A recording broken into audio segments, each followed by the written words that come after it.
Hello শিক্ষার্থী বন্ধুরা, আজকে তোমাদের সাথে আমি বৃত্তের আরও একটা মজার বিষয় নিয়ে আলোচনা করব এবং এই অংশে তোমাদের জন্য যা থাকছে প্রথমে বেসিক ক্লাস, দেন তোমাদের এই বেসিক ক্লাসের উপরে কিছু ম্যাথমেটিক্যাল এক্সাম্পল সলভ করা আর কি।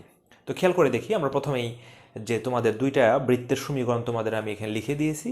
একটা হচ্ছে X square plus Y square plus 2gx plus 2fy plus c = 0। যে বৃত্তের কেন্দ্র আমরা জানি, এই বৃত্তের কেন্দ্র হচ্ছে -g-f, অর্থাৎ এক্স এর সহগকে -2 দিয়ে ভাগ দিবা, আবার ওয়াই এর সহগকে -2 দিয়ে ভাগ দিবা। আর একটা বৃত্তের সমীকরণ দিয়েছি আমরা, সেটা হচ্ছে এইচ কে কেন্দ্র এবং এ ব্যাসার্ধ বিশিষ্ট বৃত্তের সমীকরণ। তো যাই হোক, আমাদের এই দুই বৃত্তের সমীকরণ থেকে আমরা একটা বিষয় দেখব, কমন একটা বিষয় দেখব। যদি বৃত্তের বলা হয় এই বৃত্তটির কেন্দ্র, এই বৃত্তের কেন্দ্র যদি এক্স অক্ষের উপর অবস্থিত হয়, তাহলে কি ঘটনা ঘটবে? কেন্দ্র এক্স অক্ষের উপর অবস্থান করলে, তাহলে অ্যাকচুয়ালি আমাদের এই বিষয়গুলোকে ভাবতে হবে আমাদের চিত্রের সাহায্যে, তাহলে এই বিষয়গুলো আমাদের আরও বেশি ক্লিয়ার হয়ে যাবে। দেখো, বৃত্তের কেন্দ্র যদি এক্স অক্ষের উপর অবস্থান করে, তাহলে আমরা এরকম একটা বৃত্ত অঙ্কন করেছি যে বৃত্তর কেন্দ্র কিন্তু এক্স অক্ষের উপর অবস্থান করতেছে, তার মানে কেন্দ্রটা কিন্তু এই জায়গাতে অবস্থান করতেছে এবং এই অক্ষটি এক্স আর এটা হচ্ছে ওয়াই। দেখো, এক্স অক্ষেরই কোনো একটা বিন্দুতে বৃত্তের কেন্দ্র অবস্থান করতেছে। এখন তোমাদের অবশ্যই এখান থেকে অনেকের মাথায় চলে এসেছে, যেহেতু বৃত্তের কেন্দ্র এক্স অক্ষের অবস্থান করে, আচ্ছা অ্যাকচুয়ালি এই বৃত্তের কেন্দ্র কত সেটা বলো তো? সেটা হচ্ছে -g-f, কিন্তু কেন্দ্র এখন এই কেন্দ্রটা পুরোপুরি এক্স অক্ষের উপর অবস্থান করতেছে। আর আমরা জানি এক্স অক্ষের উপর যে কোনো বিন্দুতে, এক্স অক্ষের যে কোনো বিন্দুতে ওয়াই বা কোটির স্থানাঙ্ক কিন্তু শূন্য হবে। তাহলে নিঃসন্দেহে বলতে পারো তোমরা এফটা এখানে 0, -fটা 0। তাহলে আমরা বলতে পারি এই বৃত্তের -g, 0 হবে কেন্দ্রের স্থানাঙ্ক হবে। বুঝতে পারছো? যদি এই বৃত্তের কেন্দ্র যদি এক্স অক্ষের উপর অবস্থান করে, তাহলে তোমার বৃত্তের যেই সমীকরণ, সেই সমীকরণটা কেমন দাঁড়াবে তাহলে সেটা একটু দেখে নিই আমরা। বৃত্তের সমীকরণটা তখন দাঁড়াবে, মানে এফ এর মানটা তো থাকতেছে না, তখন এফ 0 হয়ে যাচ্ছে। তখন কত হবে? X square plus Y square plus 2gx plus C = 0। এটা এখন তোমাদের মধ্যে অনেকের একটা ভ্রান্ত আইডিয়া, ভাই যেহেতু এটি এক্স অক্ষের উপর অবস্থান করে, তাহলে কোটি তো শূন্য আপনি বলতেছেন, তাহলে ওয়াই কেন 0 হচ্ছে না? মনে রাখবে, খেয়াল করো, এক্স অক্ষের উপর অবস্থান কিন্তু বৃত্ত না, বৃত্তের কেন্দ্র কিন্তু এক্স অক্ষের উপর অবস্থান করতেছে। বৃত্তের কেন্দ্র, এই কথাটা খুবই গুরুত্বপূর্ণ, বৃত্তের কেন্দ্র এক্স অক্ষের উপর অবস্থান করতেছে। ফিগারটা হবে এরকম। আশা করি তোমরা এই বিষয়টা বুঝতে পারছো। তাহলে আমাদের এখান থেকে শিক্ষণীয় বিষয়টা কি? যদি বৃত্তের কেন্দ্র এক্স অক্ষের উপর অবস্থান করে, তাহলে যে কেন্দ্রের স্থানাঙ্ক সেটা হচ্ছে -g, 0 এই বৃত্তের ক্ষেত্রে। ওকে, যে কোনো বৃত্তের ক্ষেত্রে শুধুমাত্র তখন ভুজের স্থানাঙ্কটা থাকবে, কিন্তু কোটির স্থানাঙ্ক তখন থাকবে না। এটাই হচ্ছে শিক্ষণীয় বিষয়। ঠিক এখানে একই বিষয় যদি আমরা বলি, তাহলে কেমন হবে? বৃত্তের কেন্দ্র যদি এক্স অক্ষের উপর অবস্থান করে, তাহলে আমরা এইখানে শর্তটা আসে কি বলো তো? আগে এইখানে শর্তটা কি আসে? আমরা বলতে পারি -f = 0, দ্যাটস মিন f = 0। তাহলে এইটা আমাদেরকে মুখস্থ রাখতে হবে, এটা আমাদের শিক্ষণীয় বিষয় এবং এইটা আমাদেরকে অঙ্কের ক্ষেত্রে অনেক হেল্প করবে। যে যদি কোনো বৃত্তের কেন্দ্র এক্স অক্ষের উপর অবস্থান করে, তাহলে আমরা বলতে পারি সেখানে f = 0 হতে হবে, মাস্ট বি f = 0, যেটা আমরা এখান থেকে পাইলাম। অনুরূপভাবে এখানে যদি এক্স অক্ষের উপর কেন্দ্র যদি এক্স অক্ষের উপর অবস্থান করে, কেন্দ্র এক্স অক্ষের উপর অবস্থান করলে, এক্স অক্ষ সংক্ষেপে এক্স অক্ষের উপর লিখলাম, যদি অবস্থান করে, আমি অবস্থান করে লিখলাম সংক্ষেপে, সেক্ষেত্রে তোমরা কি বলতে পারো বলো তো? কেন্দ্র যেহেতু এক্স অক্ষের উপর অবস্থান করতেছে, সেহেতু নিশ্চয় এখানকার কেন্দ্রের যে কোটিটা সেটা শূন্য হবে। দ্যাটস আমরা বলতে পারি k = 0। কেন্দ্রের কোটি কত এখানে? এটা এইচটা হচ্ছে কেন্দ্রের ভুজ আর কে হচ্ছে কেন্দ্রের কোটি, তাহলে কেটা হবে 0, এটা মাথায় রাখতে হবে। তো দ্যাটস মিন বৃত্তের সমীকরণটা কেমন হবে?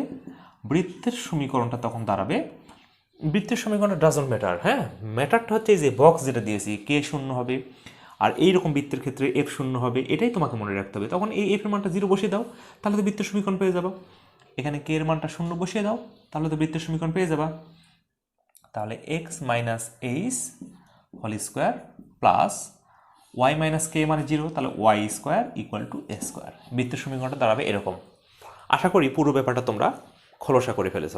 এখন আমরা দেখব বৃত্তের কেন্দ্র যদি ওয়াই অক্ষের উপর অবস্থান করে, তাহলে কি ঘটনা ঘটবে সেটা একটু আমরা দেখার চেষ্টা করি।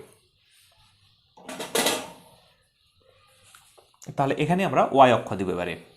কেন্দ্র কিন্তু এটা লক্ষণীয় বিষয়, বৃত্ত কিন্তু না, বৃত্তের কেন্দ্র। তাহলে বৃত্তের কেন্দ্র যদি ওয়াই অক্ষে অবস্থান করে তাহলে চিত্রটা কিন্তু চেঞ্জ হয়ে যাবে। তাহলে আমরা এটাও চেঞ্জ হয়ে যাবে, শর্তটা কী দাঁড়াবে সে দেখে নিই আমরা একটু। তাহলে সবার আগে দেখি যে বৃত্তের কেন্দ্রের উপর কোন অক্ষের উপর অবস্থান করতেছে, ওয়াই অক্ষের উপর অবস্থান করে। তাহলে চিত্রটা একটু দেখে নিই, চিত্রটা কেমন হবে। চিত্রটা হবে এই যে দেখো, এটা বৃত্তের কেন্দ্র, এটা বৃত্তের কেন্দ্র যা কিনা ওয়াই অক্ষের যে কোনো বিন্দুতে অবস্থান করতেছে। বৃত্তটা এরকমভাবে অবস্থান করবে। তাহলে এর স্থানাঙ্ক কত হবে? নিশ্চয় এর স্থানাঙ্ক অবশ্যই তুমি বলবা যে ভুজ কিন্তু শূন্য হবে, মাস্ট কি হবে? ভুজ শূন্য হবে। আর কোটিটা কত হবে? কোটিটা এই বৃত্তের যে কেন্দ্র সেটাই হবে কোটি। তার মানে অ্যাকচুয়ালি এখান থেকে কত দূর উচ্চতা গেছে সেটা হচ্ছে কোটি। কোটিটা কত হবে তাহলে বলো তো? -f। কেন্দ্র যেহেতু -f, আমি -f দিয়ে দিলাম। তাহলে এরকম হবে। তাহলে এটা ওয়াই অক্ষ বরাবর আর এটা হচ্ছে এক্স অক্ষ বরাবর, এক্স, আর এটা হচ্ছে ওয়াই অক্ষ বরাবর।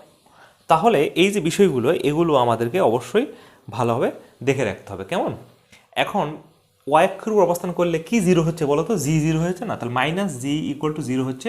তাহলে আলটিমেটলি বলতে পারি g=0। এই শর্তটা আমাদেরকে মুখস্থ বিদ্যার মতো মনে রাখতে হবে যে বৃত্তের কেন্দ্র যদি ওয়াই অক্ষের উপর অবস্থান করে তাহলে g=0 হয়, যা এই ফিগারটা আমাদের মাথায় তখন গেঁথে রাখতে হবে। তাহলে আমরা অনেকগুলো অঙ্ক সহজেই করতে পারবো। ঠিক অনুরূপভাবে এখানে কি ঘটনা ঘটবে?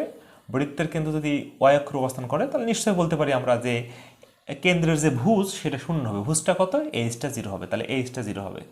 তখন বৃত্তের সমীকরণটা কেমন হবে? তখন হয়ে যাবে তখন তোমার x², এটা হয়ে যাবে কত বলো তো? +y - k² = a²। এটা হবে বৃত্তের সমীকরণ। তাহলে এই বিষয়টা আমাদের খুবই সেন্সিটিভ একটা বিষয়, যে বিষয়টা আমাদের পড়লাম অলরেডি, যে বৃত্তের কেন্দ্র যদি এক্স অক্ষের উপর অবস্থান করে তাহলে f=0 হবে, আর বৃত্তের কেন্দ্র যদি ওয়াই অক্ষের উপর অবস্থান করে তাহলে g=0 হবে। আর এরকম বৃত্তের ক্ষেত্রে মূলত এরকম বৃত্তটা আমাদের ব্যবহার খুব কম লাগে, আমাদের এই বৃত্ত নিয়ে কাজ কারবার বেশি আর কি। তাই তোমরা এগুলো বেশি বেশি করে মনে রাখবা। আশা করি তোমরা এই বিষয়টা সহজেই সবাই অনুধাবন করতে পেরেছো। যদি তোমরা এটা অনুধাবন করতে পারো তাহলে অনেকগুলো কোশ্চেন তুমি এখান থেকে সলভ করতে পারবা। তো দেখে নিই আমরা 2-1টা কোশ্চেন দেখবো। তার আগে আমরা আরও বেসিক দেখবো কিনা। আচ্ছা, আগে আমরা কোশ্চেন দেখি, এই টপিক্সের উপরে কিছু কোশ্চেন আমরা দেখে নিই। খেয়াল করে দেখো, তোমাদের একটা অঙ্ক দিয়েছি, সেই অঙ্কটা একটু আমরা দেখতে পাচ্ছি সেটা হচ্ছে একটি বৃত্ত 3, 5 এবং 6, 4 বিন্দুগামী এবং এর কেন্দ্র এক্স অক্ষের উপর অবস্থান করে, বৃত্তের সমীকরণ নির্ণয় করো। খুবই একটা সেন্সিটিভ কোশ্চেন। আমি যে টপিক্সটা নিয়ে একটু আগে আলোচনা করলাম সেই টপিক্সের সঙ্গে অনেকটা এটা মিল রয়েছে। দেখো, আমি যদি এই বৃত্তের সমীকরণ সলভ করতে যাই, আমি যদি সলভ করি, কীভাবে সলভ করতে হবে আমাদেরকে? তুমি বৃত্তের সমীকরণ তোমাকে নির্ণয় করতে বলছে। বৃত্তের সমীকরণ নির্ণয় করতে হলে তোমাকে কেন্দ্র দরকার, আর কি দরকার জানো? ব্যাসার্ধ দরকার। কিন্তু আনফর্চুনেটলি এখানে কেন্দ্র বা ব্যাসার্ধ কিছুই দেওয়া নেই। তাহলে আমাদের বৃত্তের যে স্ট্যান্ডার্ড যে সমীকরণ সেই সমীকরণটা আমাকে ধরে নিতে হবে। তাহলে ধরি বৃত্তের সমীকরণ, তুমি যেটা সমীকরণ জানো সেটা কি? x² + y² + 2gx + 2fy + c = 0। তুমি এই বৃত্তের সমীকরণটা প্রথমত ধরে নিলা যে বৃত্তের সমীকরণটা এরকম হতে পারে।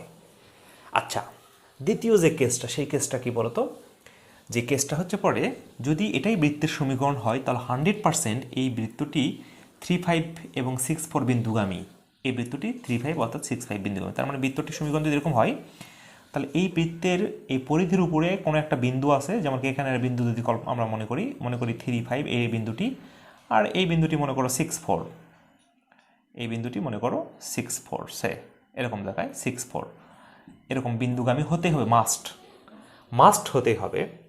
এবং আরও একটা কন্ডিশন আছে, সেই কন্ডিশনটা কি বলতো? এই বৃত্তের যে কেন্দ্র আছে, এই বৃত্তের কেন্দ্র কত বলতো? -g, আর একটা কত? -f। এই যে বৃত্তের কেন্দ্র সেটা কিন্তু অবশ্যই কার উপর অবস্থান করবে? এক্স অক্ষের উপর অবস্থান করবে। আর তুমি একটু আগেই পড়লা, যদি কোনো বৃত্তের কেন্দ্র এক্স অক্ষের উপর অবস্থান করে তাহলে 100% সেই কেন্দ্রের যে কোটি, সেই কোটিটা শূন্য হবে। তাহলে এই যে 3টা কন্ডিশন দেওয়া আছে এখানে। কয়টা কন্ডিশন? 3টা। কিভাবে? একটা বৃত্ত এত বিন্দুগামী 2টা কন্ডিশন, আর একটা কেন্দ্র কোন অক্ষের উপর অবস্থান করতেছে? এক্স অক্ষের, ওই যে অবস্থান করলে -g0 হবে। তাহলে আমরা এই 3টা কন্ডিশন থেকে আমরা কি পাচ্ছি, এটার ফলশ্রুতিতে কি পাচ্ছি বলো তো? এটার ফলশ্রুতি পাচ্ছি আমরা এফের মানটা 0 পাচ্ছি। তুমি খেয়াল করে দেখো, মানে বৃত্ত যদি বৃত্তের কেন্দ্র যদি এক্স অক্ষের উপর অবস্থান করে তাহলে তো এফ 0 হবে, এফ 0 হয়ে তো এই ঘটনা ঘটছে। তাহলে এটা আমাদের দরকার নেই, দরকার হচ্ছে এইটা, এই কন্ডিশনটা দরকার আমাদের। তো আমার শিক্ষার্থী বন্ধুরা তোমরা খেয়াল করে দেখো এখানে যে এখানে তোমার ভেরিয়েবল, আননোন ভেরিয়েবল কয়টা, মানে আননোন চলরাশিগুলো কি কি আমরা মান বের করবো যেগুলো। দেখো জি আমাদের অজানা, এক্স আর ওয়াই তো চলমান বিন্দু, ওটা তো দরকার নেই, ওটা থাকবেই। জি অজানা, এফ অজানা এবং সি অজানা। তার মানে জি, এফ এবং সি এই তিনটা আননোন অজানা চলরাশির মান যদি নির্ণয় করতে পারি তাহলে আমাদের বৃত্তের সমীকরণটা হয়ে যাবে। তো এখন আমরা এই অজানা চলরাশিগুলো মান বের করার জন্য তিনটা চলরাশি আছে আননোন এবং তিনটা কন্ডিশনও আছে। এই একটা বিন্দু, এই একটা বিন্দু, আর একটা হচ্ছে পরে এফ ইকুয়াল টু 0। অলরেডি কিন্তু আমরা এফ এর মান পেয়ে গেছি। দেখো তোমরা এফ ইকুয়াল টু 0 মানে এফ এর মান তুমি পেয়ে গেছো, এফ এর মানটা এখানে বসিয়ে দিবা। এখন এই বিন্দু দিয়ে যদি পাসিং করো, তুমি এক্স এর জায়গায় আর ওয়াই এর জায়গায় পাসিং করো, তাহলে তুমি একটা সমীকরণ পাবা। আবার এই বিন্দু যদি পাসিং করো তুমি আরেকটা সমীকরণ পাবা। ওই দুইটা সমীকরণকে যদি তুমি সমাধান করো তাহলে তুমি জি এবং সি এর মানটা পেয়ে যাবা।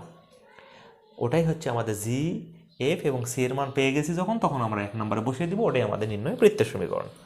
তো আমরা যদি এটাকে সলভ করতে যাই, দেখো কেমনে সলভ করবো আমরা।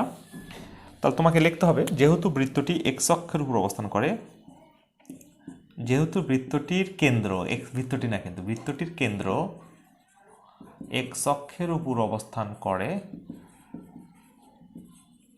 যদি ওয়াই অক্ষের উপর অবস্থান করতো তাহলে লিখতে হতো ওয়াই, তাহলে এফ ইকুয়াল টু কত হবে? 0 হবে। তাহলে এটা হচ্ছে আমাদের 2 নম্বর। খেয়াল করে এফ এর মান পেয়ে গেছি আমার। দ্বিতীয়ত 1 নম্বর বৃত্তটি কোন বিন্দুগামী বলো তো? 1 নম্বর বৃত্তটি কত বিন্দুগামী? 3, 5 এবং 6, 4 বিন্দুগামী, 6, 4 বিন্দুগামী বলে। তাহলে 3, 5 এবং 6, 4 বিন্দুগামী যদি হয় তাহলে আমরা জানি যে একটা রেখা বা একটা বৃত্ত বা যে কোনো সমীকরণ যখন কোনো বিন্দু দিয়ে যায় তখন বিন্দু দিয়ে আমরা পাস করতে পারি। বিন্দুটা আমরা এক্সের আর ওয়াইয়ের জায়গায় মানটা বসিয়ে দিতে পারি, তাহলে আমরা এটা সমীকরণ রূপ পাবো। তাহলে 3টা এক্স জায়গায় বসিয়ে দিলে কত হবে? 9 প্লাস 5 বসালে কত হবে? 25 প্লাস কত হবে? 3 দুগুণ 6g plus 10f plus C equal to কত হচ্ছে? 0। তো আমার শিক্ষার্থী বন্ধুরা আমরা কিন্তু এফ এর মান অলরেডি 0 পেয়ে গেছি। তাহলে এই বৃত্ত কিন্তু অবশ্যই, আমি যে বৃত্ত সমীকরণ বের করবো সেটা অবশ্যই এফ 0 হতে হবে, কারণ এক্স অক্ষের উপর অবস্থান করে যে কেন্দ্র। তাহলে এটা 0 হবে। তাহলে হবে কত বলো তো? 6g plus C equal two -34। এটা হলো 3 নাম্বার সমীকরণ। নিশ্চয়ই তোমরা বুঝতে পেরেছো, জাস্ট আমরা এখানে ক্যালকুলেশন করেছি। এখন আরেকটা বিন্দু আছে, এটা আমরা 6, 3, 5 বসালাম। অনুরূপভাবে আমরা 6, 4 বসিয়ে একটা মান পাবো, সেই মানটা আমি একটু ক্যামেরা একটু ডাউন করে দিই। দেখো হ্যাঁ, এবারে 6, 4 বসালে কত হবে? এক্সের জায়গায় 6 বসালাম 36 প্লাস ওয়াইয়ের জায়গায় 4 বসালাম মানে 16 প্লাস কত হবে ওইটা? 6 দুগুণ 12g, এফ 0 হয়ে যাবে, এটা 0 লিখে দিলাম, প্লাস সি ইকুয়াল টু 0। তাহলে 36 আর 16 52 হবে। তাহলে 12g plus C equal two -52। এটা হলো তোমার 4 নাম্বার। তুমি যদি এখন কি করো বলো তো? তুমি যদি এখন এই 3 আর 4 তুমি বিয়োগ করো তাহলে কিন্তু সি কেটে যাবে। তাহলে আমি সাইডে এখানে লিখে দিলাম 3 বিয়োগ 4 যদি করো, আমার এখন লক্ষ্যটা কি? এফ এর মান বের করা হয়ে গেছে অলরেডি। এখন 3 এবং 4 নম্বর সমীকরণকে ব্যবহার করে জি এবং সি এর মান বের করতে হবে। এটা তোমরা নিজেরাই পারবা, এটা আমার আর ক্লাস দেখার দরকার নেই। এখন তুমি নিজেরাই নিজেদের মতো করে অপনয়ন পদ্ধতি, প্রতিস্থাপন, বজ্র গণন, যেটা খুশি সেটা তুমি ইউজ করতে পারো। তাহলে এখন আর 3 আর 4 বিয়োগ করলে আমরা সি কেটে দিচ্ছি। তাহলে 6g minus 12g equal to -34 plus 52 হয়ে গেল, বিয়োগ করলে প্লাস 52 হয়ে যাবে। আলটিমেটলি -6g ইকুয়াল টু এটা কত হবে? 52 থেকে 34 বাদ দিলে এদিকে 6 আর এদিকে তো 12, 18 হচ্ছে। তাহলে জি ইকুয়াল টু পাচ্ছি আমরা কত? -3। দেখো জি এর মানও পেয়ে গেছি আমরা, আমি বক্স দিলাম, জি এর মান পেয়ে গেছি। এখানে আমরা একে আমরা এফ এর মান পেয়ে গেছি, এটাও বক্স দিলাম। এখন জি এর মান যদি তুমি যে কোনো একটাতে বসাও তাহলে সি পেয়ে যাবা। তাহলে সি ইকুয়াল টু কত হবে? আমি জি এর মানটা এই যে 3 নাম্বার বসালাম, জি এর মানটা 3 বসালে কত হচ্ছে? -18, এ পাশে গেলে +18 হচ্ছে। তাহলে 34 থেকে যদি আমরা 18 বিয়োগ করি তাহলে কত হবে? তাহলে তোমার হবে 16 নাকি, সি এর মান হচ্ছে 16, 16 আর 18 34 হচ্ছে, তাহলে -16। তাহলে দেখো তুমি জি এর মানও পেয়ে গেছো, সি এর মান পেয়ে গেছো, এবং বৃত্তের শুরুতেই, অঙ্কের শুরুতেই তোমার যেহেতু কেন্দ্র এক্স অক্ষের উপর অবস্থান করে, তাহলে আমরা এফ পেয়ে গেছি, জি, এফ এবং সি তিনটাই পেয়ে গেছি। আমরা এখন আমাদের মেন যে বৃত্তের সমীকরণ ধরেছিলাম সেই জায়গাতে আমরা এখন এই মানগুলো ইনপুট করে দেব। তাহলে বৃত্তের সমীকরণটা দাঁড়াবে কেমন, আমি এখানে তোমাদের একটু লিখে দিই। অতএব বৃত্তের সমীকরণ, অতএব জায়গা নেই এখানে, আমি লিখে দিচ্ছি বৃত্তের সমীকরণ। তাহলে ওই যে বৃত্তের সমীকরণ ধরেছিলাম সেইখানে আমরা মানগুলো বসে দিব। X square plus Y square, g এর মান কত পেয়েছি আমরা, -3, তাহলে -6x, এফ তো নেই 0, সি এর মান কত পেয়েছি -16 = 0। এটাই আমাদের নির্ণয়ে বৃত্তের সমীকরণ। তাহলে এইভাবে আমাদের বৃত্তের সমীকরণের অ্যান্সারগুলো করতে হবে। এই যে এই পাশে আমি লিখে দিলাম বৃত্তের সমীকরণ, X square plus Y square, এই জি এর মান আমরা কত বসাইছি -3, তাহলে 3 দুগুণ কত, -3 দুগুণ 6 হবে এক্স, আর এফ এর মান 0, আর সি এর মান -16। এটাই আমাদের অ্যান্সার। আশা করি তোমরা সকলে বুঝতে পেরেছো। তাহলে এইভাবে ক্যালকুলেশন করে আমাদেরকে অ্যান্সারগুলো করতে হবে আর কি, বুঝতে পেরেছো তোমরা সবাই? তাহলে এই টাইপের কোশ্চেনগুলো এইভাবে করতে হয়। এরকম অনেকগুলো অঙ্ক পাবো আমরা, পরবর্তীতে আমরা আরও এক্সাম্পল দেখবো, সেগুলো আমরা হোমওয়ার্ক বেশি করবো আর কি, এগুলো সবগুলো করে দেওয়া সম্ভব নয়।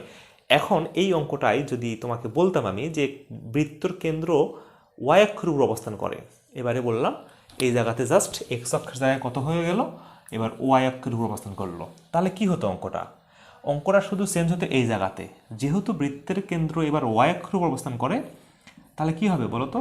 কেন্দ্রের যে ভুজ, সেই ভুজ এক্সের যে মানটা সেটা শূন্য হয়ে যাবে। তাহলে তুমি জি, সরি কেন্দ্রে ভুজ তো এক্স না, এক্সট্রিমলি সরি, জি 0 হয়ে যাবে, জি এর মান কত হয়ে যাবে, 0। তাহলে এখানে জি এর আর কোনো মান পাবা না।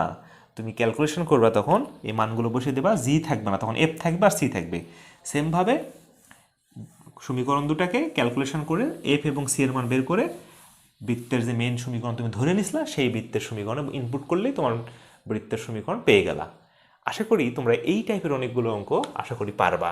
তাহলে আমি এগুলো অঙ্ক তোমাদের বোর্ডে লিখে দিচ্ছি, তোমরা অবশ্যই বাসায় এগুলো নিজ দায়িত্বে করে নিবা। হ্যাঁ, লিখে দিচ্ছি আমি, হ্যাঁ লিখে দিচ্ছি, তোমরা দেখবা বাসায়।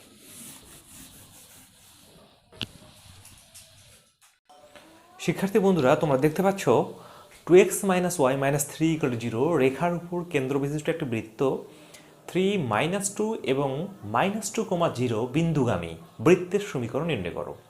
তাহলে আমি একটু আগে যে কোশ্চেনটা করছিলাম সেটা ছিল একটা বৃত্তের কেন্দ্র এক্স অক্ষের উপর অবস্থান করছে অথবা ওয়াই অক্ষের উপর অবস্থান করছে, কিন্তু এবারে ওই কেন্দ্রটি এক্স অক্ষের উপর অবস্থান করে নাই, ওয়াই অক্ষের উপর অবস্থান করেনি, কিন্তু কেন্দ্রটি একটা রেখার উপর অবস্থান করেছে। মনে করো এই রেখা, আমি তোমাকে বোঝানোর স্বার্থে বলতেছি, এই রেখার সমীকরণ মনে করো এরকম, রেখার সমীকরণটা এরকম সে, এটা মনে করো 2x - y - 3, জাস্ট তোমাদেরকে বোঝানোর জন্য এটা। এই বৃত্তটি মনে করো এই রেখার উপর অবস্থান করছে, এখন সরি এই একটা রেখা, এখন আমার বৃত্তের কেন্দ্র, রেখার উপর কেন্দ্রবিষ্ট একটা বৃত্ত, তাহলে আমি যে বৃত্তের সমীকরণ বের করতে যাচ্ছি সেই বৃত্তের কেন্দ্র এই রেখার উপর অবস্থান করবে, এখানে করুক বা এখানে করুক বা এখানে এই কোঅর্ডিনেট করুক বা কোন কোঅর্ডিনেট করবে এটা আমি সঠিকভাবে বলতে পারবো না, কিন্তু 100% এই রেখার উপরই যে বৃত্তের কেন্দ্র অবস্থান করবে এটা আমরা বলতে পারি। তাহলে মনে করো বৃত্তটা এরকম হলো, তাহলে কেন্দ্র কিন্তু এটা, কেন্দ্রটা অবশ্যই এই রেখার উপর হতে হবে, এই 2x - y - 3 = 0 এই রেখার উপর অবস্থান করতে হবে। কেমন, তোমরা আশা করি এই বিষয়টা বুঝতে পেরেছো? তাহলে তাহলে এই বিষয়টা আমরা সুন্দরভাবে করব। তাহলে আমরা এখন বৃত্তের সমীকরণ যে কত সেটা জানি না, আমি ধরে নিব, দেখো x² + y² + 2gx + 2fy + c = 0, এটা বৃত্তের সমীকরণ। এই বৃত্তের কেন্দ্র আমরা জানি -g - f, আমরা ধরে নিলাম এই বৃত্তের কেন্দ্র -g - f, কারণ বৃত্তের সমীকরণ যদি এটা ধরে নিই তাহলে বৃত্তের কেন্দ্র -g - f, এই -g - f আবার এই রেখার উপর অবস্থিত। তাহলে আমরা বলতে পারি যেহেতু কোনো বিন্দুগামী যদি কোনো রেখা হয় তাহলে ওই বিন্দু দিয়ে আমরা ওই রেখাকে পাস করতে পারি, মানে এক্সের জায়গায় এর এক্স স্থানাঙ্ক, ওয়াইয়ের জায়গায় এর ওয়াই স্থানাঙ্ক আমরা বসায় দিতে পারি। দিলে আমরা দেখো এই কোশ্চেনটাতেও আমরা দেখতে পাচ্ছি, দেখো এক্স একটা জি একটা অজানা, এফ একটা অজানা আর একটা সি একটা অজানা, কিন্তু কন্ডিশনও আছে তিনটা। কি কি? এটা একটা এই বিন্দুগামী, আবার এই বিন্দুগামী, আবার হচ্ছে পরে বলেছে বৃত্তর কেন্দ্র যেটা সেই কেন্দ্রটি আবার এই রেখার উপর অবস্থান করে। তিনটা কন্ডিশন আছে, তিনটা আননোন ভেরিয়েবল আছে, তাহলে আমরা খুবই সহজে আমরা এগুলো সলিউশন করতে পারি। তো সলিউশন প্রসেসটা কীভাবে করতে হবে এটা আমি তোমাদেরকে বুঝিয়ে দিলাম, বেসিকটা আসলে কী হবে। তো সলিউশন প্রসেসটা তোমাকে যেটা করতে হবে, দেখো এগুলো বিভিন্নভাবে সলিউশন করা যায়। তো আমি আমার কাছে যেটা সহজ মনে হয় সেটা দেখাচ্ছি, আর অন্যান্য নিয়মে করা যায়। তো সলভ যদি করি আমরা কিভাবে করব, ধরি বৃত্তের যে সমীকরণ তুমি যেটা বোঝো, বৃত্তের সমীকরণ কত তুমি জানো, X square plus Y square plus 2gx plus 2fy plus C equal to 0, এটা ধরে নিলাম আমরা। হ্যাঁ, বৃত্ত তো আমরা জানি না আসলে সমীকরণটা কত হবে, কেন্দ্র দেওয়া নেই, ব্যাসার্ধ দেওয়া নেই, তা আমি এই বৃত্তের সমীকরণটা ধরে নিলাম, যার কেন্দ্র কত বলো তো, এটা আমরা আগে থেকে জানি, কেন্দ্র -g, আর একটা কথা হবে -f। ওকে, ফাইন।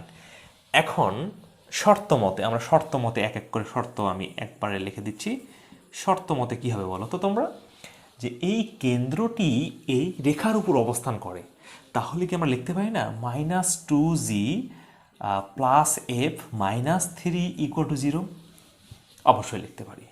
কিভাবে বলো তো, যেহেতু এই রেখার উপরে এই কেন্দ্রটি অবস্থান করে, তাহলে আমরা এই -g মানে কেন্দ্রের যে ভুজ, এখানকার যে এক্স স্থানাঙ্ক, সেখানে আমরা মানটা বসিয়ে দিতে পারি। এক্সের পাসিং করবে, তাহলে আমরা এক্সের জায়গায় -g আর ওয়াইয়ের জায়গায় -f বসিয়ে দিয়েছি। তাহলে আমরা একটা সমীকরণ পাইলাম, যাকে আমরা 2 নম্বর দিলাম আমাদের ক্যালকুলেশনের সুবিধার্থে। আরও একটা শর্ত আছে যে নিয়ে খেয়াল করে দেখো, সেটা কি, আমি যে বৃত্তটাকে ধরতেছি, এই বৃত্তর সমীকরণটাকে ধরতেছি, সেই বৃত্তটি কিন্তু অবশ্যই আবার কোন বিন্দুগামী, 3 - 2 বিন্দুগামী। তাহলে 3 - 2 বিন্দুগামী যদি হয়, তাহলে এক্সের স্থলে 3 বসে দাও, 9 প্লাস কত হবে 4, তারপরে কত হবে প্লাস 6g, তারপরে কত হবে -4f plus C equal to 0। এটা হবে আমাদের 3 নম্বর সমীকরণ। আমি কি করলাম বলো তো, আমি জাস্ট এই যে 3 আর -2টা এক্সের জায়গায় 3 আর ওয়াইয়ের জায়গায় -2 বসিয়ে দিয়েছি। কেন বসিয়ে দিয়েছি, যেহেতু এই বৃত্তটি এই বিন্দুগামী, তাহলে বিন্দু দিয়ে পাসিং করে দেবো আমরা, সেই কাজটাই করেছি। অনুরূপভাবে আমরা ওই -20 বিন্দুগামী বলি, সেটাও আমরা এখানে পাসিং করে দেবো। তাহলে এখানে একবার যদি তুমি আরেক লাইন লিখবা, আমি এখানে মিশে দিয়ে লিখতেছি, এটা কিন্তু 13 হবে, 9 আর 13 হবে। আবার দেখো -20 বসালে কত হবে, এটা আবার বসালে আমরা পাবো কত, 4 প্লাস 0 পাবো, ওয়াইটা 0 বসাচ্ছি আমরা, -4g, ওয়াইটা 0 বসাচ্ছি, 0 পাবো আমরা, প্লাস কত হবে সি ইকুয়াল 0।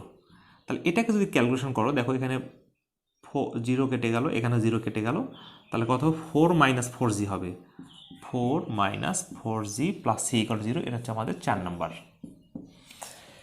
তো জিনিয়াস শিক্ষার্থী বন্ধুরা, তোমরা এখন গভীরভাবে একটু অনুধাবন করার চেষ্টা করো।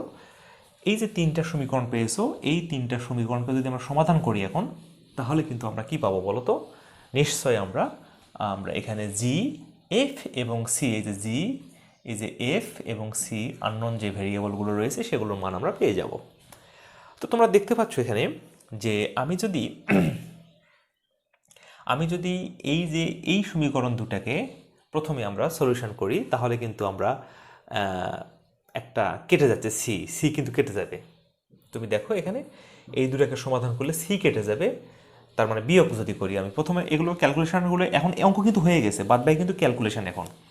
তাহলে তুমি যদি এখানে আমি দেখে দিই, 3 বিয়োগ যদি তুমি 4 করো, তাহলে কি পাবা, 13 plus 6g -4f plus C -4 plus 4g minus C equal 0 বিয়োগ করলাম, জাস্ট এটা থেকে এটা বিয়োগ করলাম, কেমন। তাহলে এই যে কি কেটে যাচ্ছে দেখো তো, এই যে সি মাইনাস সি প্লাস কাটা, তাহলে থাকে কি সমীকরণটা ফাইনালি থাকে যেটা, সেটা হচ্ছে 6g আর 4g, কয়টা জি হলো 10g, -4f, তারপরে কি আছে, আর কিছু নেই, হ্যাঁ এটা আছে 13 থেকে 4 বিয়োগ, তাহলে -9 ইকুয়াল টু 0। এটা হলো 5 নম্বর সমীকরণ। বিচলিত হবে না, দেখো এবারে তুমি দেখো 5 নম্বর এবার 2 নম্বরকে যদি তুমি ক্যালকুলেশন করো, তাহলে তুমি কিন্তু জি অথবা এফ এর একটা মান পেয়ে যাবা। হ্যাঁ, পেয়ে যাবা। 2কে যদি তুমি 4 দিয়ে গুণ দাও, দিয়ে যদি এর সঙ্গে বিয়োগ করো, তাহলে কিন্তু তোমার যোগ করো, তাহলে কিন্তু তুমি পেয়ে যাবা, এফ কেটে যাবে। জাস্ট অপনয়ন পদ্ধতি বা প্রতিস্থাপন পদ্ধতি, বা তোমরা আরও যে পদ্ধতিগুলো রয়েছে ভেরিয়েবলের মানগুলো বের করার, সমাধান করা, সমীকরণ সমাধান করা, সেগুলো করতেছি। আমরা ক্যালকুলেটরের সাহায্যে এগুলো করতে পারি। তাহলে আমরা 2 গুণন 4 করলাম, কারণ এখানে যদি 4f আনতে পারি তাহলে এই 4f আর প্লাস 4f আর এটা মাইনাস 4f দুটো যোগ করলে কেটে যাবে, তখন জি কিন্তু পেয়ে যাবো আমরা।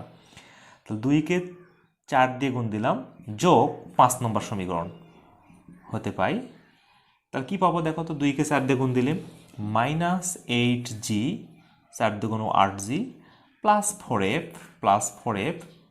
-3 4 12, তারপরে যোগ করলাম, যোগ 5 নম্বর সমীকরণ 10g -4f প্লাস 9 = 0। ওকে, এখন দেখো এই যে 4f প্লাস আর 4f মাইনাস কেটে গেল, 10g থেকে 8টা জি বাদ দিলে 2টা জি হয়, তাহলে 2g, 12 থেকে 9 বিয়োগ করলে -3 হয়, -3 = 0। তাহলে জি কত হবে জিনিয়াসরা? 3/2। ক্যামেরা থেকে তোমরা দেখতে পাচ্ছ? হ্যাঁ, 2g এই পর্যন্ত দেখা গেছে, তারপরে জি 3/2 হয়ে গেছে। তো শিক্ষার্থী বন্ধুরা, আমরা জি এর মান কিন্তু অলরেডি বের করে ফেলেছি। তাহলে জি এর মান যদি আমরা কোনো একটা সমীকরণে বসাই, কোনটাতে বলো তো? এই যে 4 নম্বরে যদি বসাই, সরি 4 নম্বর তো বসালে হবে না, আমার যেখানে দেখো এই যে 5 নম্বর যদি বসাই অথবা 2 নম্বর যদি বসাই, তাহলে কিন্তু এফ পাবো। তাহলে অতএব এফ কত হবে? জি 3/2 আমি বসাচ্ছি, -2 দুইয়ে বসাচ্ছি, জি 3/2, তাহলে 3/2 প্লাস এফ -3 = 0, 2 কেটে গেল, থাকলো -3, তাহলে এফ হবে কত? 6। তাহলে এফ হবে 6, এই যে -3 6 ওই পাশে গেলো +6 হয়ে গেল। এবারে দেখো জি এর মান পেয়েছি 3/2 এবং এফ এর মান পেয়েছি 6। তাহলে জি এবং এফ এই দুটাই যদি আমরা কোনো একটা সমীকরণে, যেমন আমরা 3 অথবা 4 যদি বসাই, তাহলে কিন্তু আমরা সি পেয়ে যাব। দেখো 3 নম্বরে জিও বসানো লাগবে, এফও বসানো লাগবে, তো দুইটা মান আসবে, আমাদের ক্যালকুলেশনটা একটু বড় হবে। বাট 4 নম্বরে শুধু জি এর মান বসালে কিন্তু সি পেয়ে যাব। তাহলে 4 নম্বর থেকে তোমাকে লিখতে হবে, 4 নম্বর হতে কি পাচ্ছি? 4 - 4 ইন্টু জি মানে কত? 3/2 প্লাস সি = 0। তাহলে 2 3 2 6, 6 থেকে -6 থেকে 4 বাদ দিলে -2, তাহলে সি ওই পাশে গেলে +2 হয়ে গেল। দেখো তোমরা জি পেয়েছো, এফ পেয়েছো, সি পেয়েছো, তিনটাই পেয়েছো। এখন তোমাকে যদি বলা হয় বৃত্তের সমীকরণ কত, তুমি হরহামেশাই বলতে পারবা ওই যে বৃত্তের সমীকরণ তুমি প্রথমে ধরে নিছিলা 1 নম্বরে, x² + y² + 2gx + 2fy + c = 0। ওই জায়গাতে জি, এফ এবং সি এর মানটা বসিয়ে দিবা। অতএব সমীকরণটা কেমন হবে তাহলে দেখে নিই আমরা। x² + y² + 2 ইন্টু জি মানে কত? 3/2 x প্লাস এফ মানে কত? 2 ইন্টু এফ মানে 6 y প্লাস সি মানে কত? সি মানে 2 = 0। এটাকে ক্যালকুলেশন করলে তোমার যে সমীকরণটা পাবা কত? x² + y² + 3x + 12y + 2 = 0। এটাই হচ্ছে আমাদের নির্ণয়ে বৃত্তের সমীকরণ, এটাই আমাদের নির্ণয় অ্যান্সার, এই শর্ত বিশিষ্ট। তাহলে এখান থেকে শিক্ষণীয় বিষয়টা কি বলতো? এখান থেকে শিক্ষণীয় বিষয় হলো যে বৃত্ত যদি কোনো একটা রেখার উপর, বৃত্তের কেন্দ্র যদি কোনো একটা রেখার উপর অবস্থান করে, তবুও আমরা বৃত্তের সমীকরণ সহজে বের করতে পারি। আবার বৃত্তের কেন্দ্র যদি এক্স অক্ষের উপর অবস্থান করে, তাও বৃত্তের সমীকরণ বের করা যায়। আবার বৃত্তের কেন্দ্র যদি ওয়াই অক্ষের উপর অবস্থান করে, সেটাও পাওয়া যায়। তাহলে আমরা এই 3 টাইপের অঙ্কগুলো আমরা এখন একটু লিখে দেবো, তোমরা অবশ্যই বাসায় সেগুলো হোমওয়ার্ক করবা, কেমন? তো দেখো আমি তোমাদেরকে এগুলো অঙ্ক লিখে দিচ্ছি, তোমরা একটু নোট করে নিবা সুন্দর করে, এবং তোমাদের টেক্সট বুক থেকে এই টাইপের যেগুলো কোশ্চেন আছে, অনেকগুলো কোশ্চেন পাবা, সেগুলো সলভ করে ফেলবা। খেয়াল করে দেখো, তোমাদের একটু আগে যে কোশ্চেনগুলো আমি তোমাদের সলভ করালাম, সেই কোশ্চেনের আঙ্গিকে আমরা কতগুলো কোশ্চেন তোমাদের সামনে দিয়েছি, 6টা কোশ্চেন দিয়েছি, এবং কোশ্চেনগুলো তোমাদেরকে একটু আমি বলে দিই, তোমরা খেয়াল করে দেখো। এখানে 1 থেকে 4 নাম্বার কোশ্চেন, 1 থেকে 4 পর্যন্ত সেম কোশ্চেন, এখানে রেখাগুলো ভিন্ন আর বিন্দুগুলো ভিন্ন। এত রেখার উপর কেন্দ্র বিশিষ্ট, মানে আমি একটা বৃত্তের সমীকরণ নির্ণয় করব, সেই বৃত্তের কেন্দ্রটা এই রেখার উপর অবস্থান করবে, এবং ওই বৃত্তটি আবার কোন কোন বিন্দুগামী? -1 1 এবং 3 2 বিন্দুগামী হলে বৃত্তের সমীকরণ নির্ণয় করো। পরের অঙ্কটা, তাহলে রেখাটা সেন্স, এত রেখার উপর কেন্দ্র বিশিষ্ট একটি বৃত্ত যা 3 5 আর 6 4 বিন্দুগামী, বৃত্তের সমীকরণ নির্ণয় করো। পরের অঙ্কটা 3x - 4y + 12 = 0, রেখার উপর কেন্দ্র বিশিষ্ট একটি বৃত্ত যা 0 0 এবং এত বৃত্তের কেন্দ্রগামী। খেয়াল করে দেখো, এখানে এখানে বলেছে কি, এখানে একটা বিন্দু হওয়ার কথা ছিল, সেই বিন্দুটা না বলে বলেছে এই বৃত্তের কেন্দ্র যেটা সেটাই হবে এই বিন্দুগামী। তাহলে এই বৃত্তের কেন্দ্র কত, 2 আর কত 4, এই যে এক্সের সহকে -2 দিয়ে ভাগ দাও 2 হবে, ওয়াই সহকে -2 দিয়ে ভাগ দাও 4 হবে। তাহলে এখানে অ্যাকচুয়ালি এইটা থাকা 2 4 বিন্দুগামী বলা একই কথা। কথা বুঝতে পারছো? এখানেও একই কথা বলা হচ্ছে যে এত রেখার উপর কেন্দ্র বিশিষ্ট একটা বৃত্ত, এত এবং এত বিন্দুগামী হলে বৃত্তের সমীকরণ নির্ণয় করো। সেম, তার মানে এগুলো একই ক্যাটাগরি। প্লাস তোমাদের টেক্সট বুক যে যেটা ফলো করো, যে যে রাইটারের বই ফলো করো, সেই বইগুলো দেখবা, এই টাইপের যেগুলো অঙ্ক দেখবা তোমরা, আমি যে নিয়মে করে দিলাম সবগুলো একই নিয়মে হবে। হ্যাঁ, কোনো অঙ্ক আটকিবা না তোমরা। দ্বিতীয়ত দেখো, এবার বলা হচ্ছে, আগে বলেছে কেন্দ্রটি একটা রেখার উপর অবস্থান করছে, কেন্দ্রটি একটা রেখার উপর অবস্থান করছে, কিন্তু এইবারে কেন্দ্রটি এক্স অক্ষের উপর অবস্থান করে। তো কেন্দ্রটি যদি এক্স অক্ষের উপর অবস্থান করে তাহলে আমরা জানি কেন্দ্রের যে কোটিটা শূন্য হবে, তার মানে এখানে এইটা অঙ্কটা একটু ইজি। এফ = 0, এফ এর মান সরাসরি পাওয়া যায় এটা এই ক্ষেত্রে। যেহেতু কেন্দ্রটা এক্স অক্ষের উপর অবস্থান করে তাহলে F0, আর কেন্দ্র যদি ওয়াই অক্ষের উপর অবস্থান করে তাহলে কত হবে, G0 হবে। তারপরে এই দুই বিন্দুগামী বৃত্ততে বসিয়ে দিলে তুমি এফ এবং সি বা জি এবং সি দুই মানগুলো সহজে বের করতে পারো। সেম ক্যাটাগরি দুইটা অঙ্ক আমি করে দিয়েছি, দুইটা অঙ্ক তোমরা অবশ্যই ভালোভাবে করবা। আশা করি তোমরা এই পর্যন্ত সকলেই সুন্দরভাবে বুঝতে পেরেছো। তো থ্যাংক ইউ তোমাদেরকে। তোমরা পরবর্তী পর্বটা দেখার জন্য প্রস্তুত থেকো, এবং সেই প্রস্তুতিটা হলো তোমাদের এই পর্ব এবং এর বিগত পর্বগুলো তোমরা অবশ্যই ভালোভাবে নোট করবা এবং সুন্দরভাবে বই থেকে কোশ্চেনগুলো সলভ করবা। তো ধন্যবাদ সবাইকে।